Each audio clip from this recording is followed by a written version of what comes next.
If we would get more involved and educate ourselves on the issues, understanding some of the issues, our people, I think, would respect us more, that we really live in the real world and that we have common sense.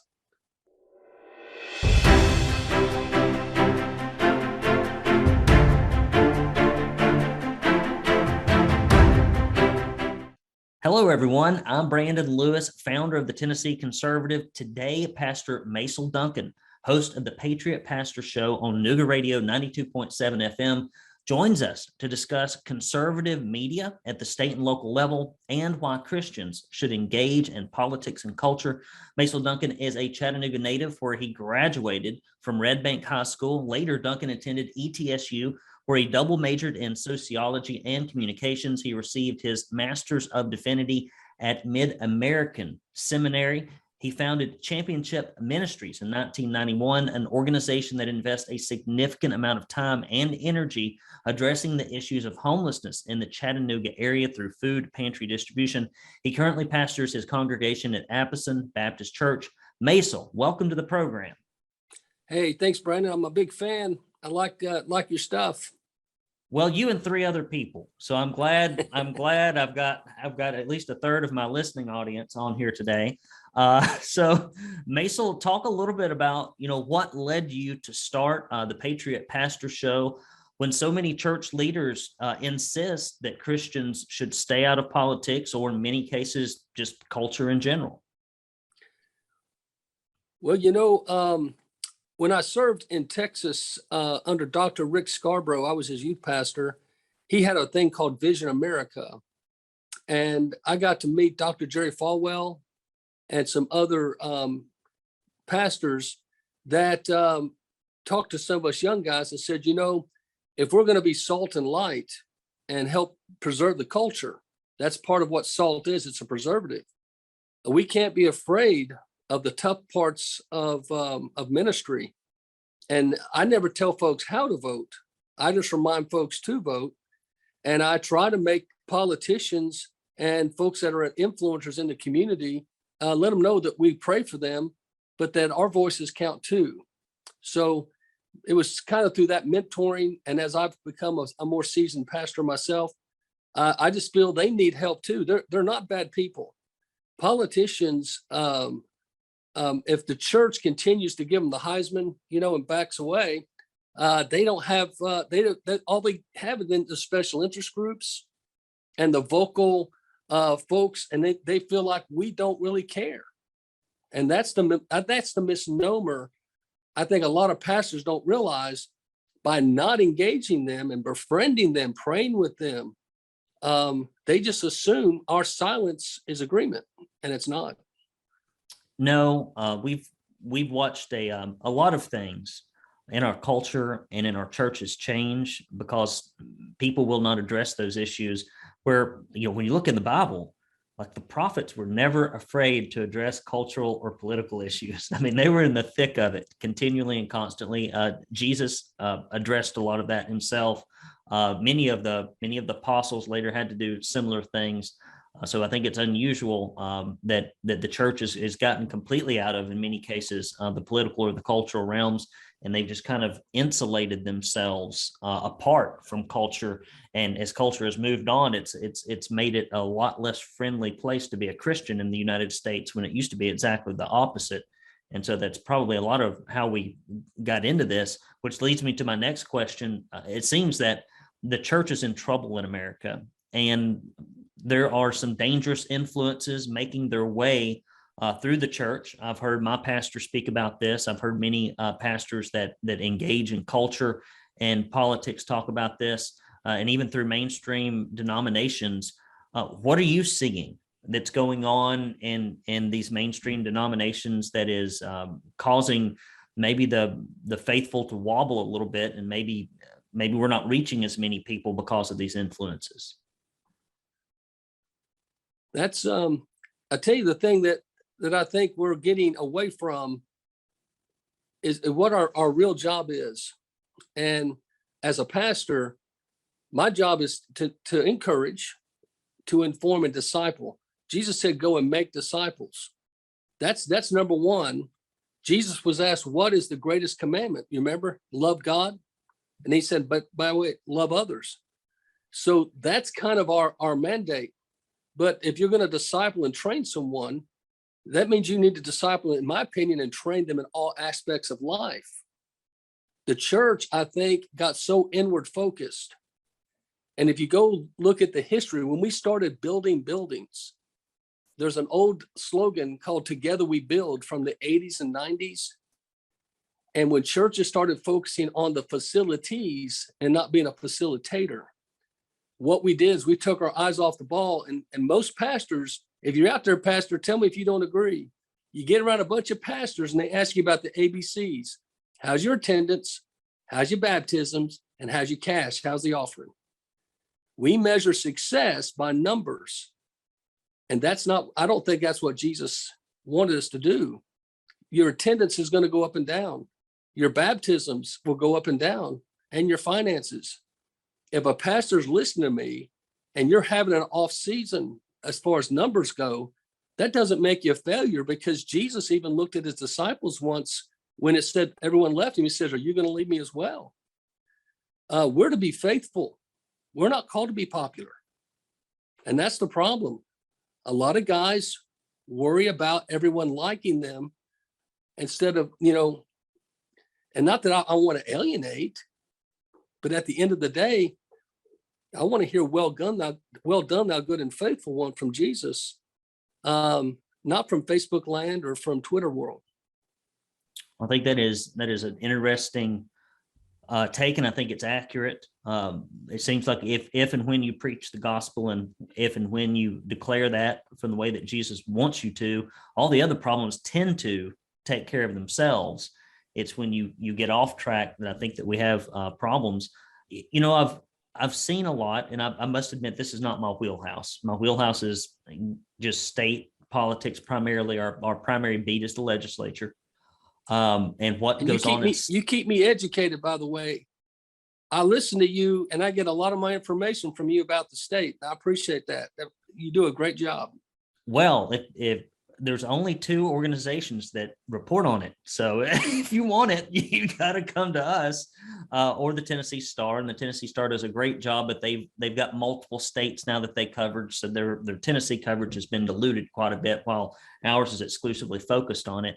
But yeah, there are bills and things that have gone on in the legislature this year that, I kid you not, Macil, not a single solitary media outlet aside from ours has covered big stuff on illegal immigration, social media censorship, the whole 9 yards. But back to this issue, cultural Marxism, diversity, equity and inclusion seem to have really seeped its way into the church. And over the last 2 years, especially, I've watched that DEI and that cultural Marxism stuff even creep into a church that I used to belong to. And in this most recent season, for 2 years, we really watched the church, in my opinion, worry, I think, a lot more about pleasing each other, about virtue signaling to one another as congregants than we did going to worship God.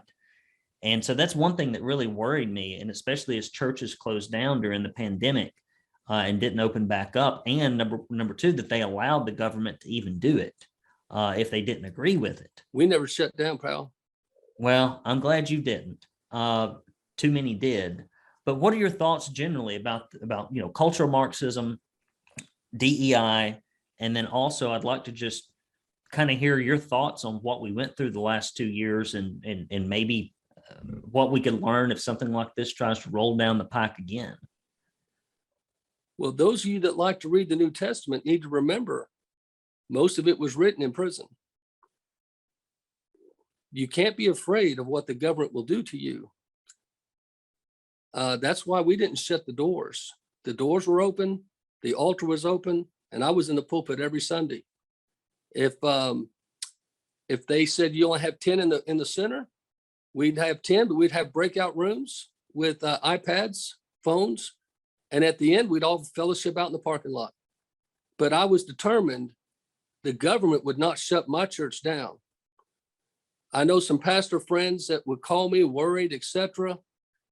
But I said, guys, This is a time more than ever the church should be open. Amen. And I know everyone said, let's just do Facebook Lives from our living rooms, etc. And I realized that, and we started doing Facebook Lives. We've invested now in a nice camera. We try to do a better job with our stuff, but there's still something about saying the church is open, the altar's open, and I'm in the building, and I'll be waiting on you. I was very blessed. I took the vitamins, homemade hydroxychloroquine. And I've been healthy through the whole thing. I'm not a vaxxer. I'll go ahead and put that on the table. I don't believe in infection injections.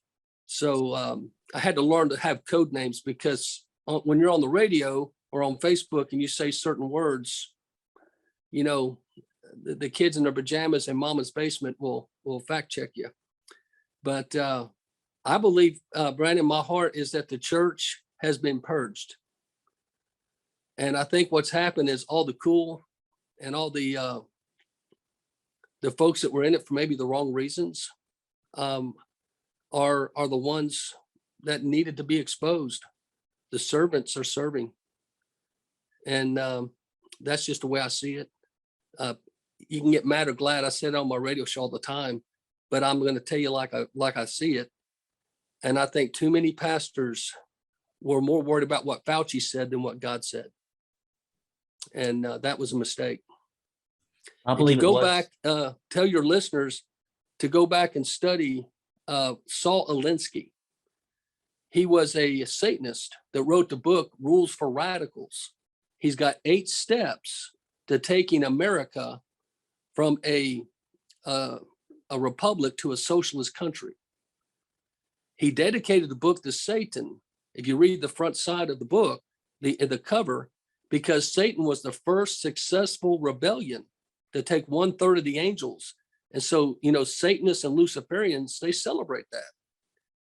There was a young girl called to missions. She went to a Methodist school to be a missionary. Saul Alinsky got hold of her and eventually got her to denounce her faith, and she ended up going into politics. And you may know of Miss Rodham. Some of you know her as Hillary Rodham Clinton. He got hold of another young man in Chicago. His name was Barry Soetoro. You know him as Obama. If you go back and do the research, a lot of your things that are coming out now, he died in 1972. But Saul Alinsky's impact, and then dovetail and understand what progressivism is and modernism is, and critical theory.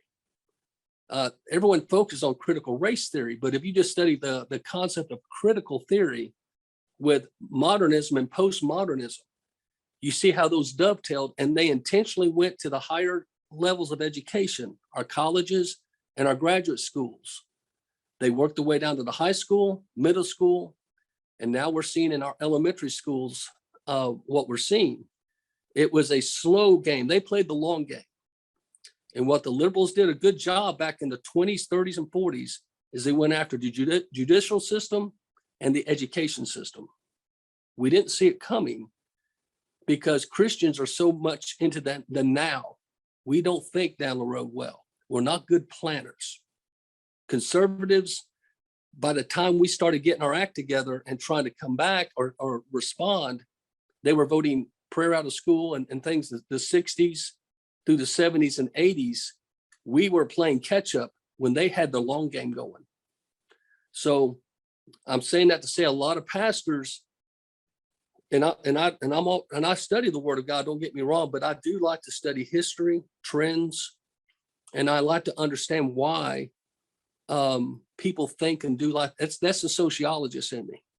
Why does so many folks do certain things? I was a guy at Walmart when everybody was following the arrows with my mask off, going the opposite way, just to see how people would respond. And you know what happened? On a bunch of occasions, especially the men would take their mask off and come, hey, talk to me. Hey, man, why aren't you wearing a mask? I said, well, why are you wearing one? Well, I said, because Fauci told you to.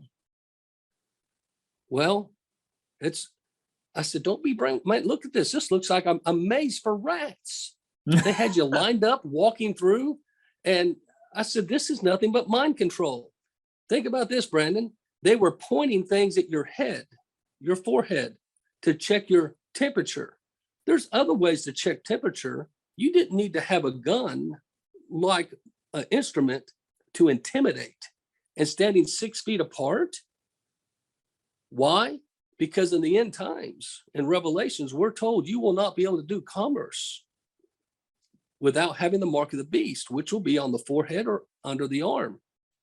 You'll be standing 6 feet apart, my friends, one day. Those of you listening, I'll be raptured out, but those of you that don't believe in Jesus, you'll remember these words, and they'll be scanning your head, and you'll be at 6 feet apart before you're allowed to enter to do any commerce. They've already tried that with the vaccination passports. And their goal is to tie your financial and your medical records together in the cloud. And you guys probably heard this. They're already trying to say that your credit score will be affected by your medical. So, and I'll just step out one more issue out there to see if we can make a liberal's head explode. When they go cashless completely, you'll be in line saying, hey, I want to buy some ice cream. And when they scan it, they've got your medical records in the cloud. They've got your financial. Mr. Duncan, you got blood pressure. You're going to put that back. You can't buy that. Well, I would not, it's funny how soon people forget what just happened. I don't forget. I mean, it was traumatic to me when they shut my church and my gym down, and when they altered my way of life. When I led that protest on the Market Street Bridge, even my wife thought I was out over my skis. And this was like, I just saw it come up. It was like March of 2020. And this is like just a few weeks into it. I was like, this stuff is not going to go away anytime soon. Everybody else thought it was 2 weeks. I knew better than that. And it has all come to pass. Everything that I thought that would have, because I have a sixth sense for bullies. And I know when people are being bullied. And so that's a lot of what went on. Here's the Tennessee Conservative, guys. We bring you news that no other organization will bring you. We're the only organization that covered anything on social media censorship. We're the only organization that is fighting in any significant way against illegal immigration in our state. We are one of the strongest advocates for school choice. We try our very best to keep Republicans honest on their campaign promises, and we try to fight against the corruption caused by left-leaning corporations in Nashville and the bureaucracy that government has created that works against your interests with taxpayer-funded lobbyists. The only way we can do this, and I kid you not, is with your support. Nobody else is going to do it. If you're waiting on somebody else to be conservative in your stead, that's how we got to the point we are, and that's why we have so few conservative media outlets. So when you go to TennesseeConservativeNews.com/support, and if you give any amount, we will send you this proud Tennessee Conservative bumper sticker. We will also send you this Please Don't California My Tennessee bumper sticker. And we will send you a directory, and I hope this thing changes in the primary, of all our state Republicans, both at the House and at the Senate level, so that when they try to do shenanigans, you can call them and tell them to stop. And when they try to do good things, you can ask them to go forward. And finally, if you give $50 or more, or a recurring donation of $10 or more, you will get this proud Tennessee Conservative tumbler. Now, this tumbler was made from the melted down sword of Excalibur. It has magical properties. It will imbue you with superpowers. It will correct all of your vitamin deficiencies. It also cures most rheumatoid arthritises. And if you were to take this, and if you were to put all the campaign promises in here that are made on the campaign trail, this also has, like Wonder Woman's magic lasso, it has the ability to get truth out of people. If you put most Republicans' campaign promises in here, which would fill it up to the very brim, and you close the lids and you waved your hand over it and then you poured it out, you'd get about 3 drops of conservative policy. That is how magical this tumbler is, and it helps conservative messages and news get out there. Guys, I need your help. Go to TennesseeConservativeNews.com/support. I'll plainly tell you, last year, We got our taxes back. I put 65 grand into this puppy. So when you say, well, I don't have any money I can't give, I'm going to have to call BS on that.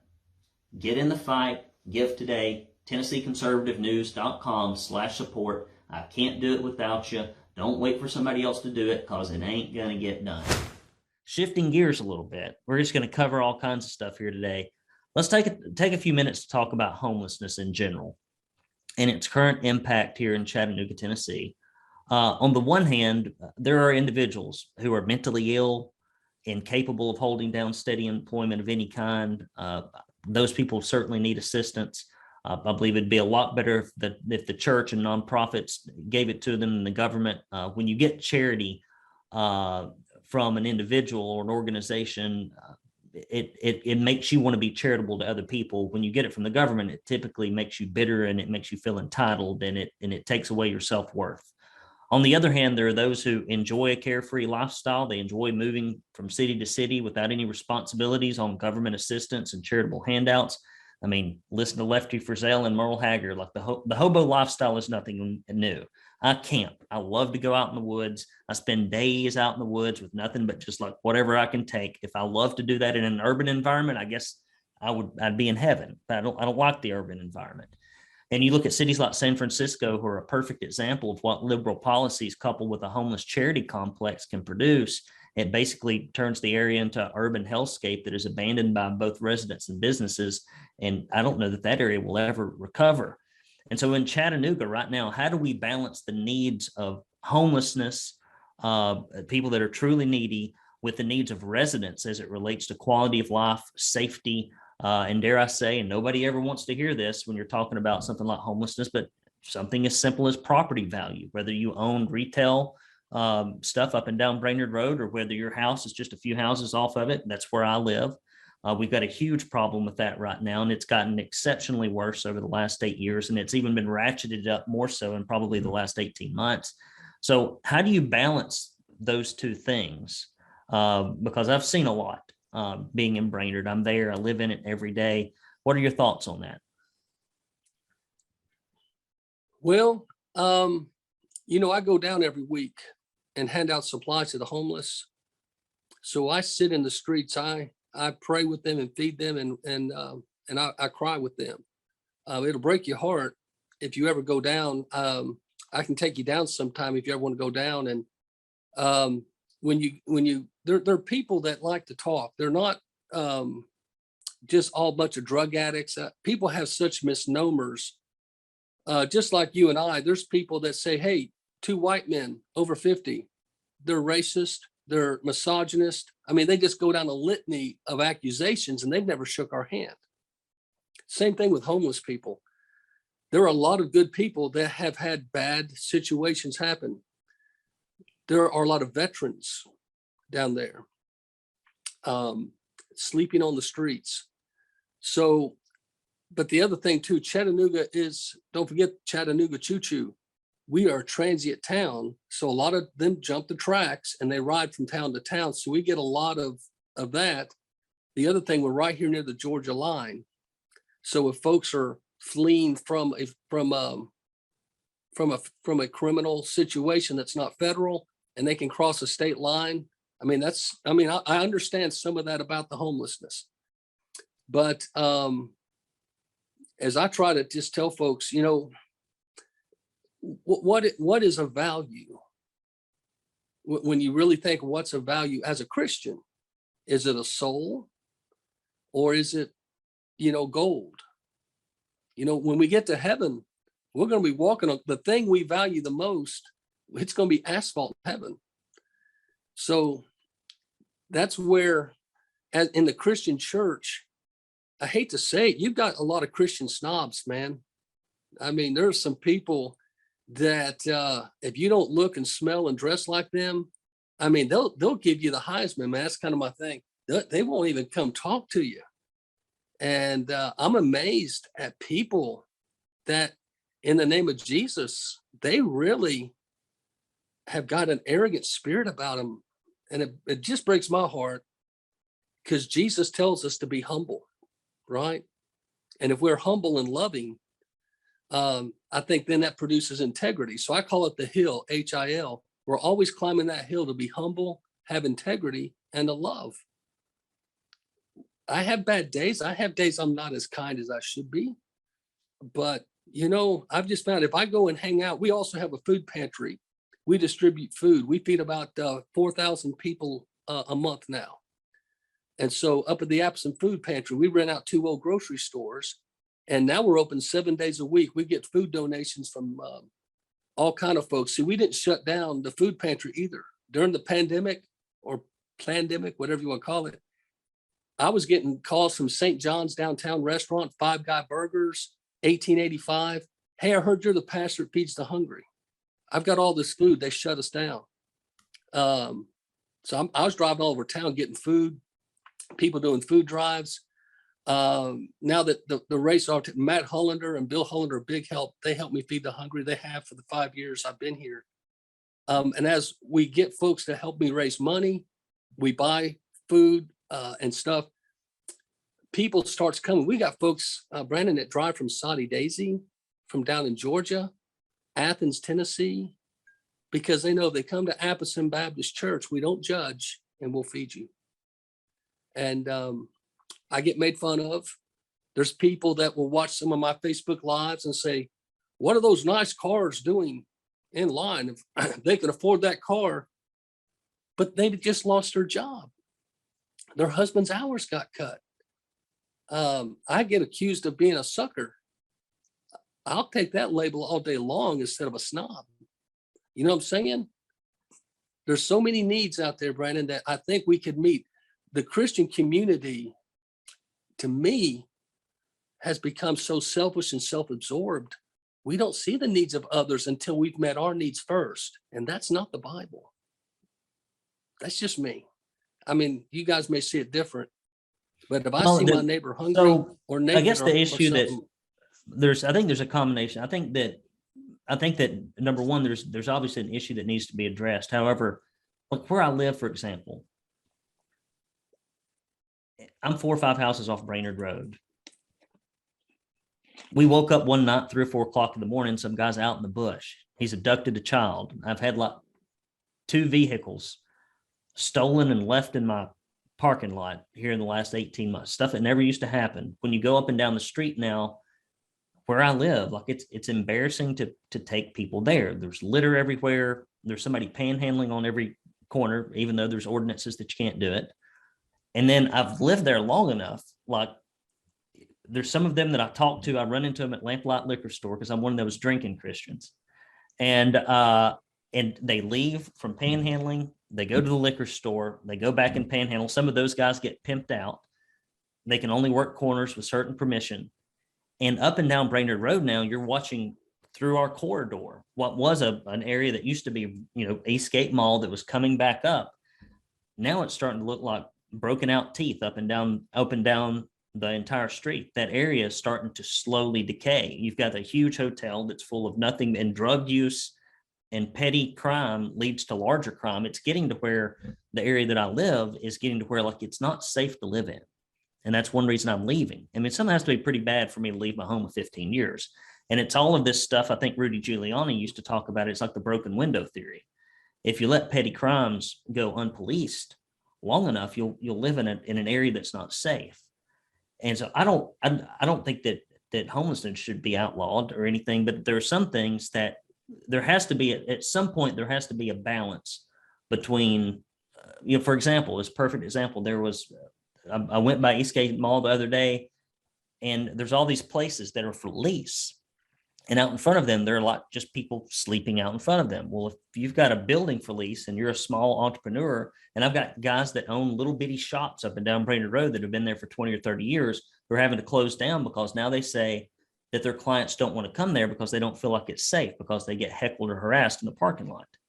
And so there's like this, I don't think there's anything wrong with being homeless. And I think that anyone that can do whatever they can to help should.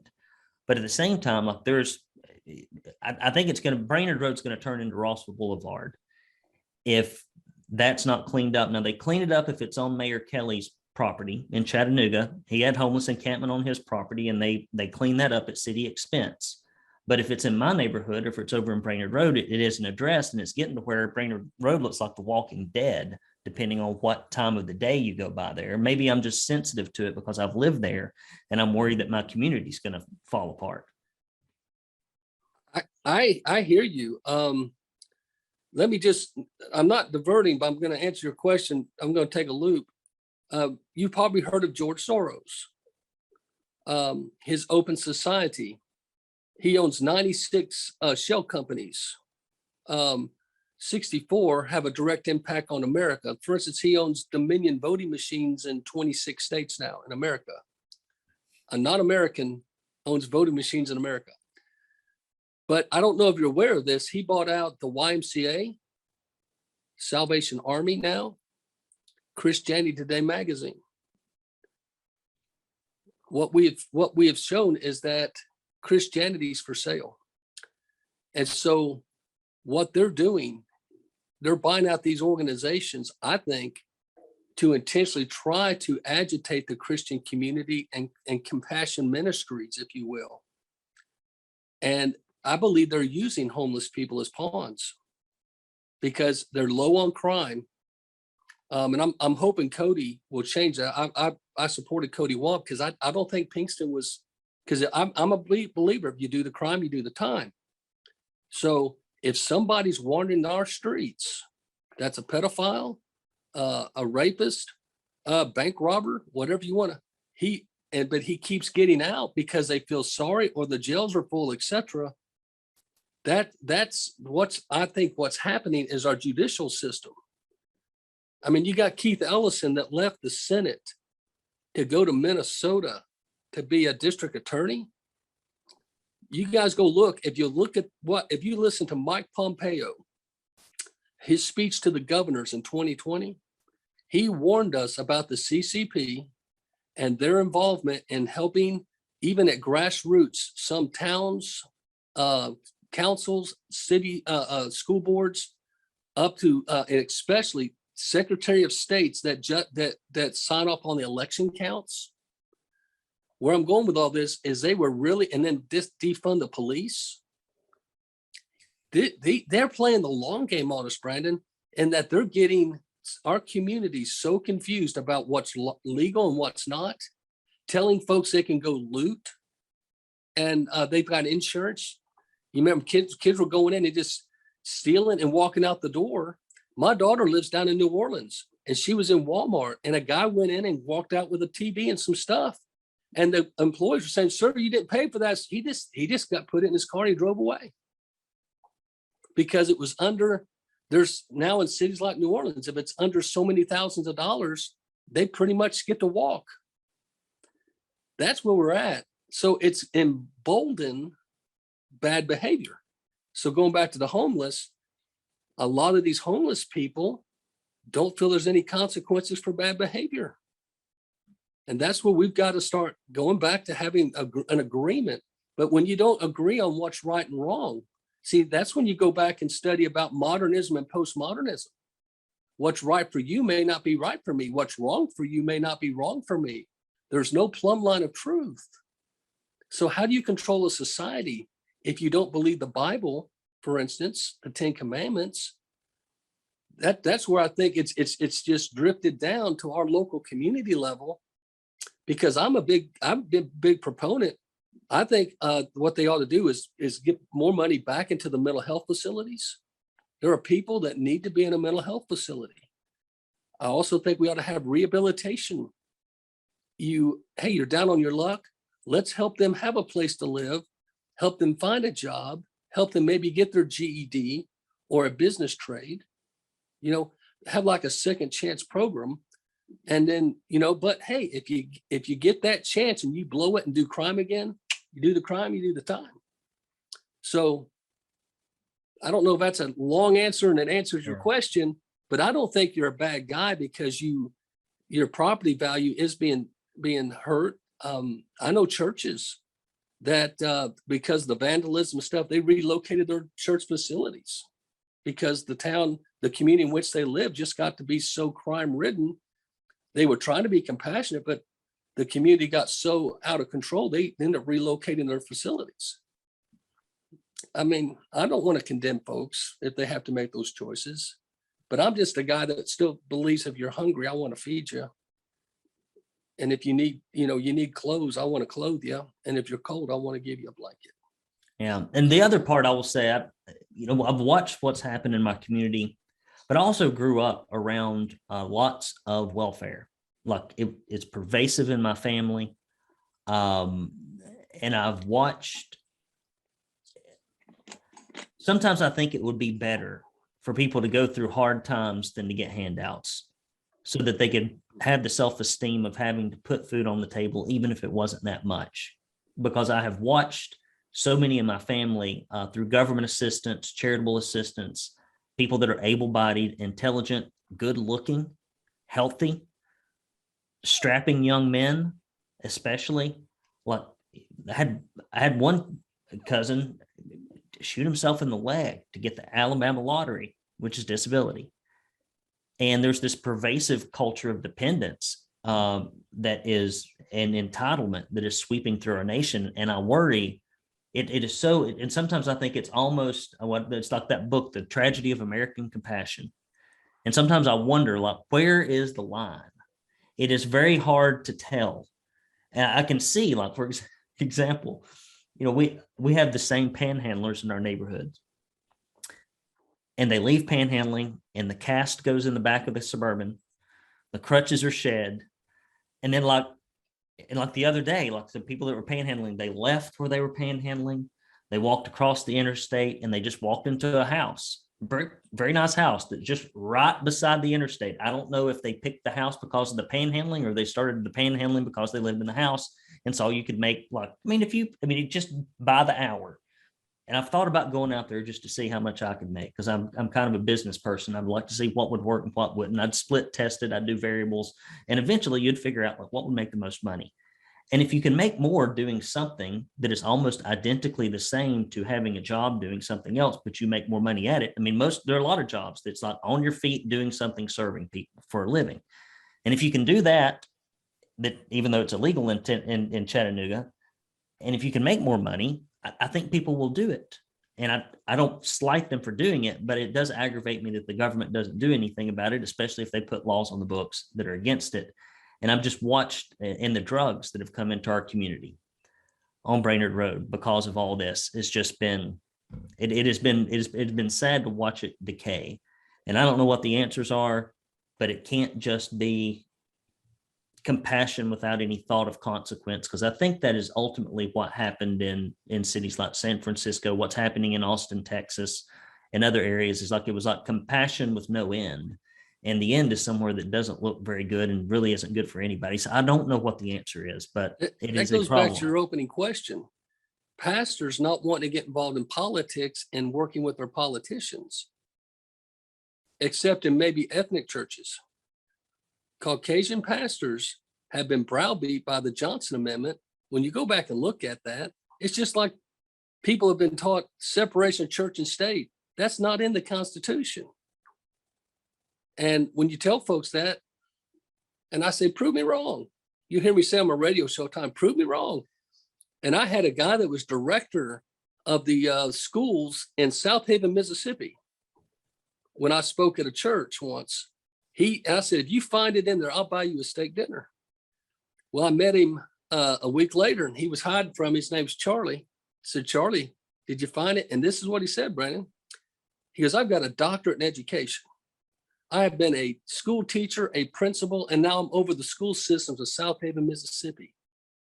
And I never read the Constitution till you challenged me, but I read it to try to prove you wrong, because I love doing that to liberals. Prove me wrong, because I kind of trick them, because then they have to find truth. And I said, well, what do you think now, Charlie? I said, it was a statement made by Jefferson to a Baptist assembly, assuring them there would not be a Church of England again, where we made everyone worship.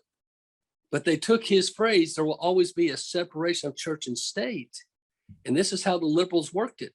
For decades, they kept repeating it and repeating it. And in the 1960s, in a Catholic busing incident there in New York City, they brought that up and ramrodded it up to the Supreme Court. And they repeated that phrase so often.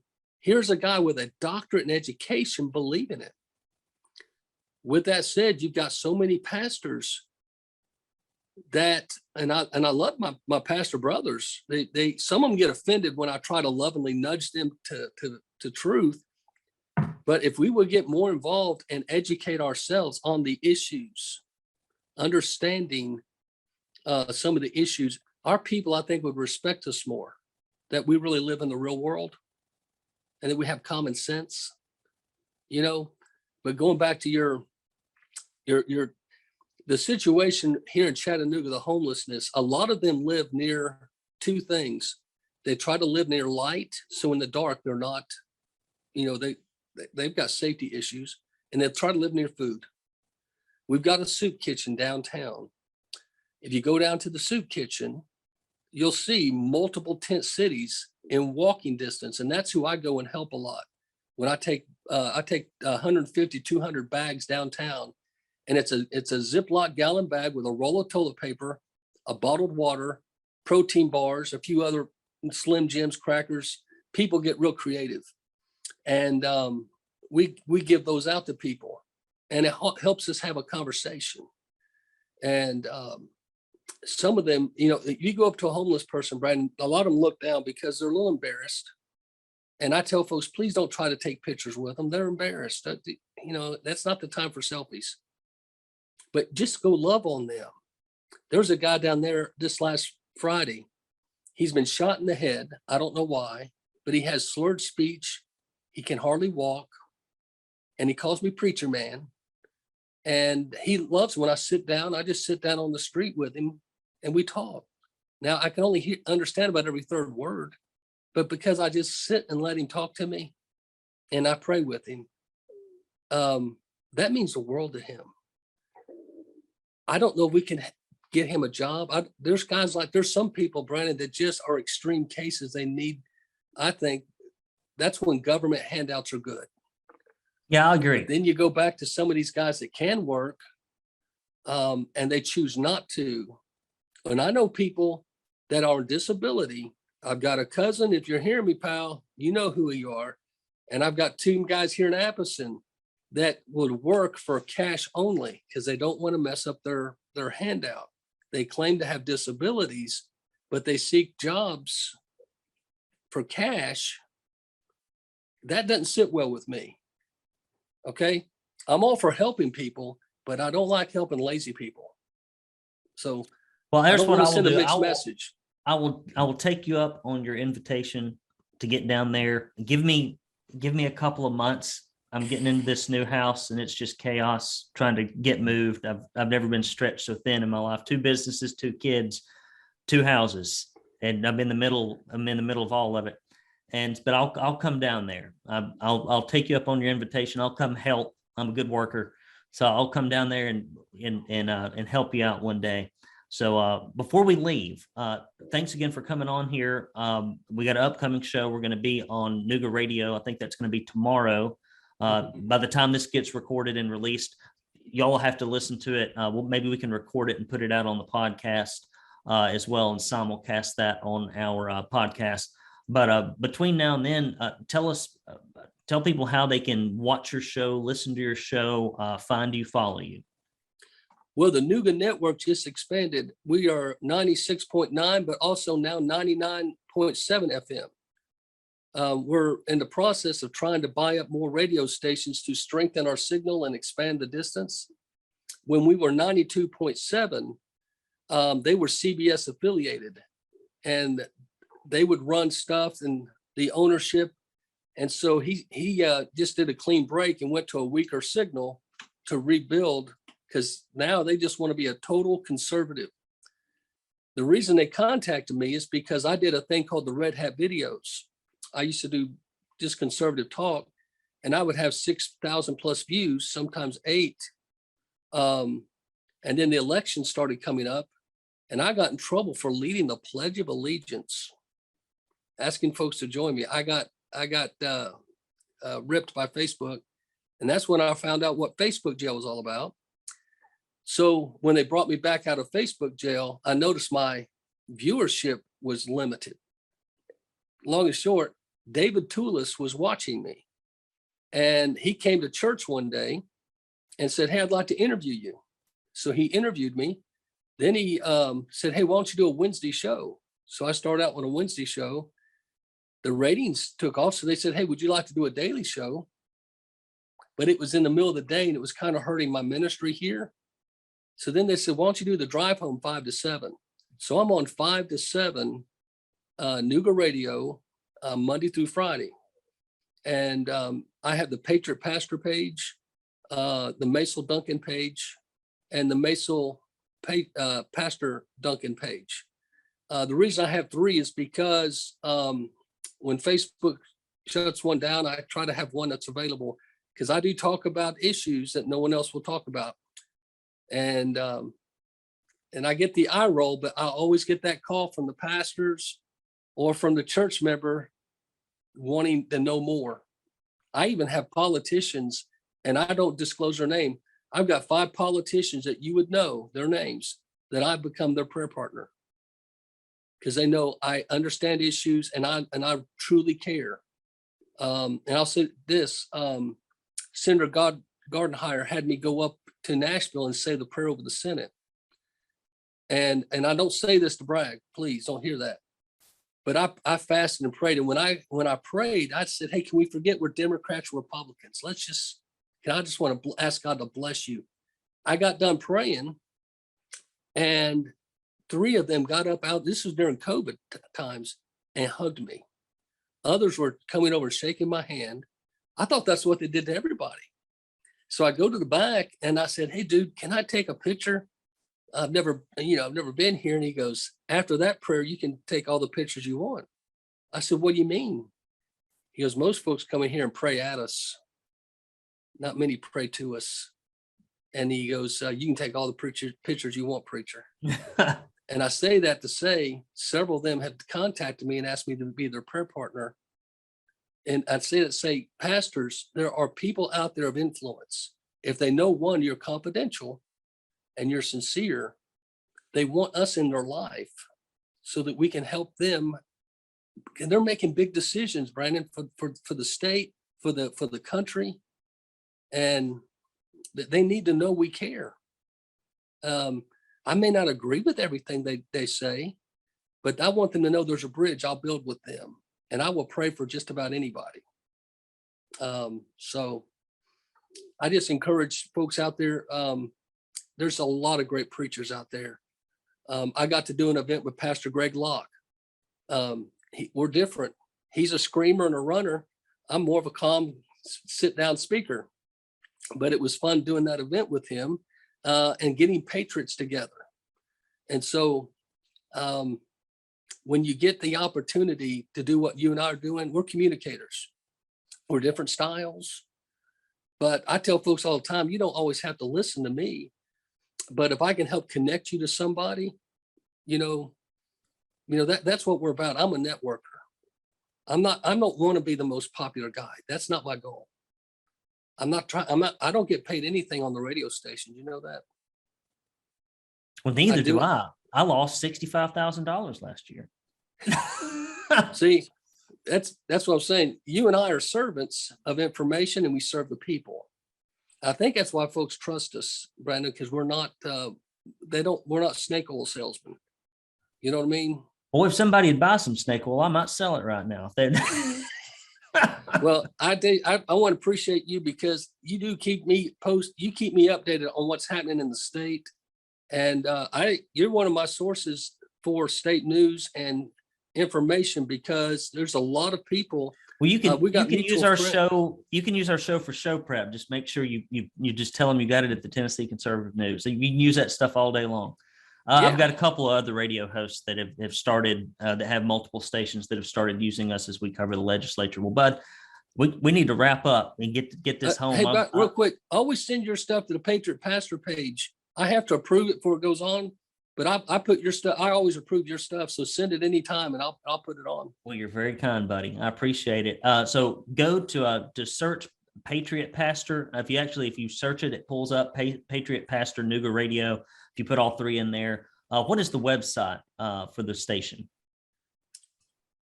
Just look for Nougat Radio. I think I, don't remember. stumped Macil.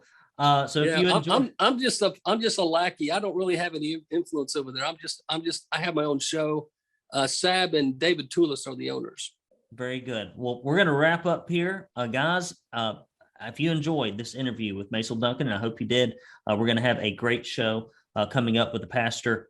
Please do go to TennesseeConservativeNews.com, hit the subscribe button just in case the old Book of Faces, which has turned us down as well, decides to turn us off. You'll want to get direct email and text alerts. And you also can search Tennessee Conservative wherever you get your podcast. Until next time, I'm Brandon Lewis, signing off.